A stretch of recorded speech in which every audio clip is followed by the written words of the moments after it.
All right, so we're going to review Chapter 6. This is the practice test for Chapter 6. So number 1 says match each equation with its solution set. So if I have the absolute value of y, anytime I have an absolute value of a number, whether it's a negative number or a positive number, it's going to equal the same number.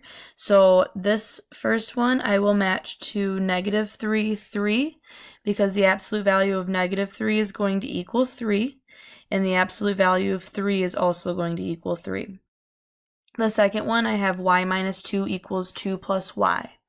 I'm going to match that with a solution set of no solution because I will never be able to put in a number for y and be able to subtract y from that number and get the same number if I add 2 to that number as well. For example, if I put 20 in for y, 20 minus 2 is 18, and 2 plus 20 is 22. So that's not going to work. That second one is not going to ever have a solution.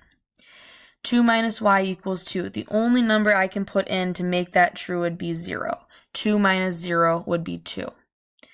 Y times 2 equals 3. The only number that I can put in for y here is 3, because 3 times 2 equals 6.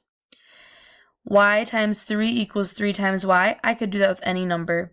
I could do 5 times 3 equals 15, and 3 times 5 equals 15. I can do 10 times 3 equals 30, and 3 times 10 equals 30.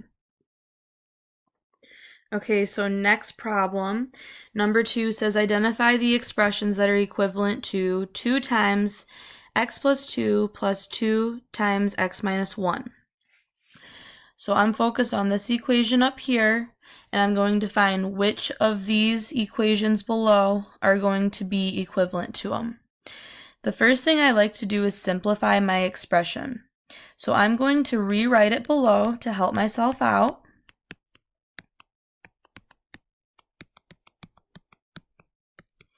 Okay, so when we solve this problem, we need to use the rainbow method. So we always do 2 times 2, and then 2 times x, and then 2 times 2. So 2 times x would be 2x, 2 times 2 would be 4.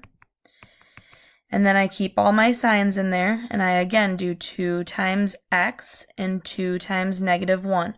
So 2x minus 2, because 2 times -1 is a -2.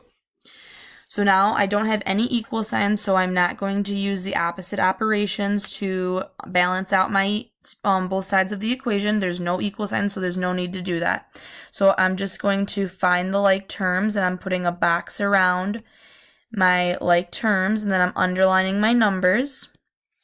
So my two variables, I have two 2x's, so I can put a 4x, and then I have a 4 and a -2. So 4 minus 2 is going to be a +2.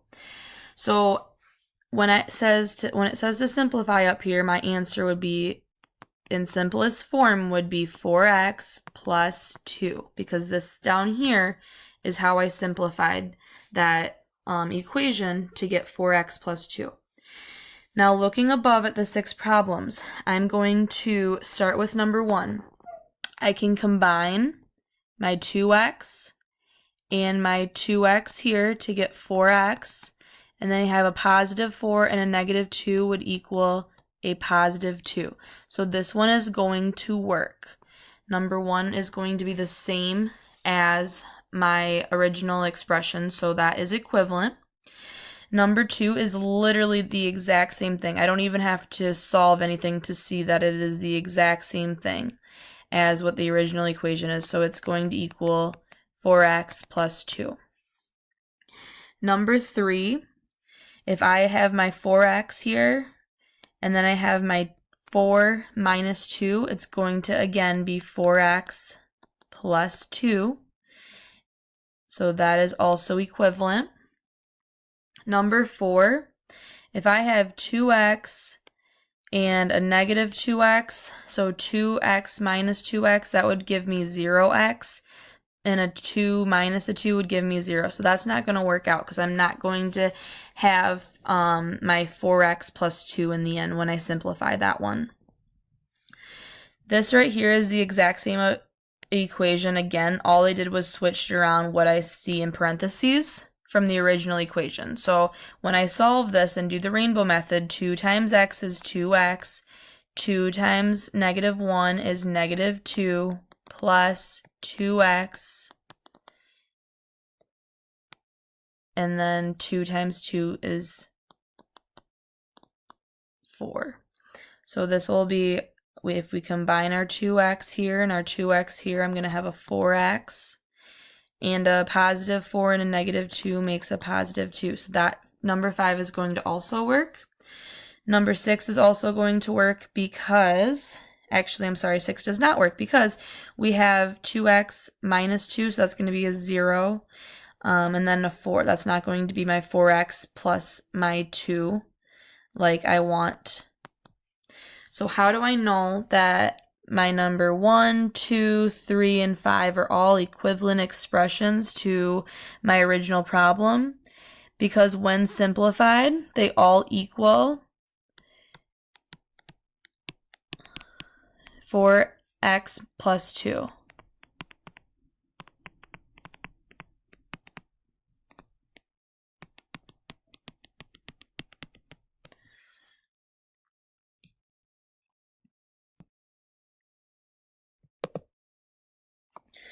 Okay, so on this page we have Joyce decided to use trial and error to find the solution to f times f plus 6 equals 23. So she did, first she put in 9 for f, and if I put 9 in for f, and then add 6 to that, I'm going to get 15. And then when I multiply f, which is 9, times f plus 6, which is 15, I'm going to get 135. So when she first did this, she got the answer of 135 and realized that that was much higher than 23. So then she went ahead and did 8.5. So she's going to get 14.5 when she adds 6 to that. And then when she multiplies, she's going to get 123 and a quarter. So she is still much higher than 23. So we write that this way so we can see that 123 and a quarter is greater than 23 because the alligator mouth is eating my 123 and a quarter. So in order to get closest to 23 as possible, I'm going to go down farther. So I'm going to go to like the number 5. 5 plus 6 is 11. 11 times 5 is 55. 55 is still going to be greater than 23. Okay, and then I have, so I'm going to go even lower to 2. 2 plus 6 is 8. 8 times 2 is 16. And 16 now is lower than 23. So now the alligator mouth is open to the 23. So this shows that 16 is less than 23. I'm going to try 2.5. 2.5 plus 6 is 8.5. And then when I multiply those together, I get 21 and a quarter. So that is a little bit too low still. So I'm going to write 21 and a quarter is less than 23. So the closest number that I got to was, the closest number that I found for f was 21. So when I put in 2.5 for f, the closest I got to was 21 and a quarter.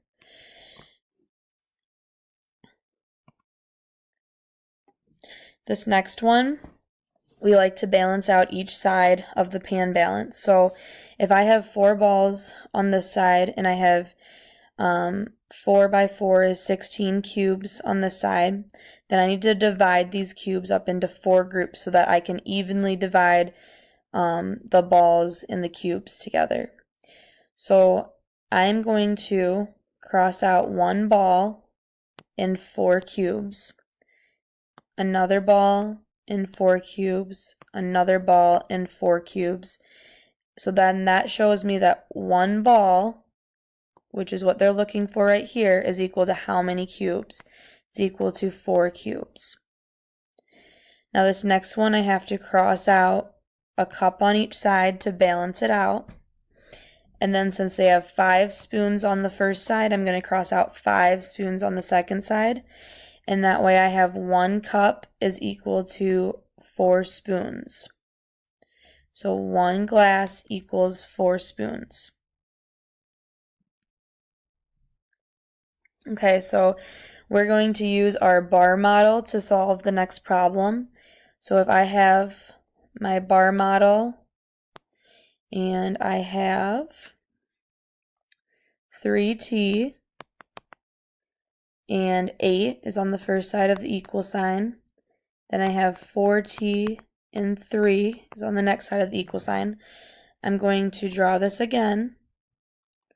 And now I'm going to split up. I know that I have 4 t's across the bottom, so I'm going to draw that first. 3, 4, and I have a 3.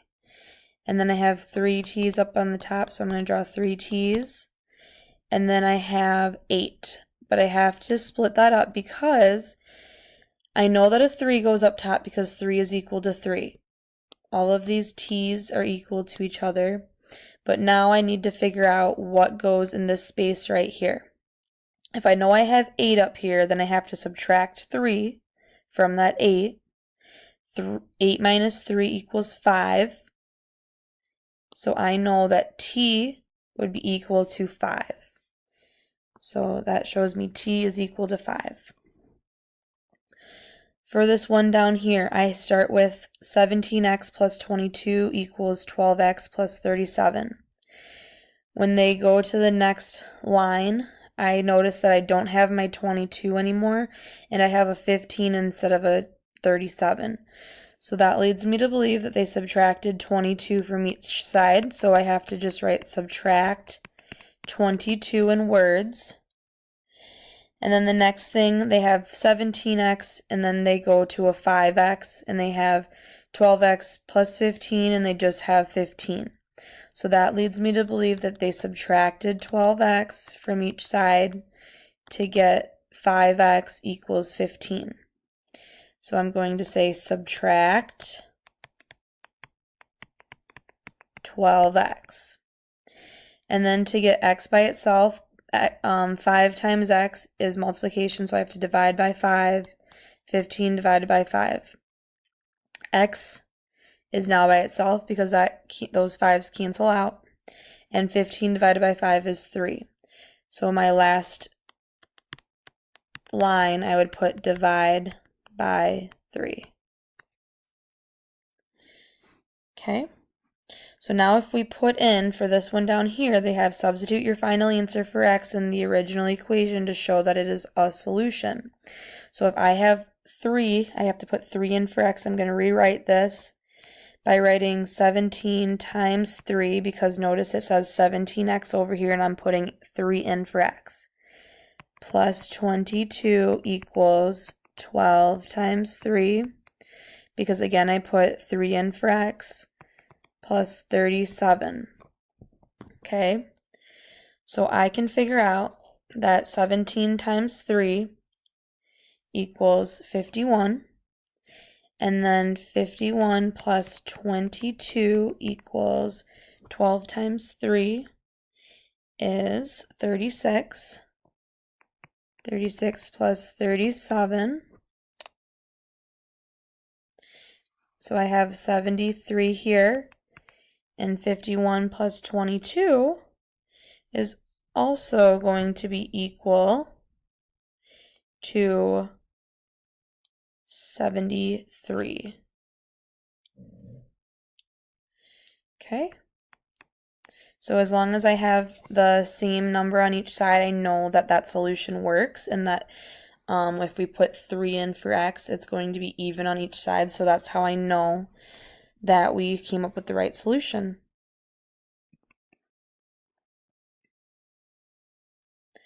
Okay, so I'm going to do a couple more here. So if I have 4.3 equals 1.9 plus r, I need to get r by itself. So I'm going to subtract 1.9.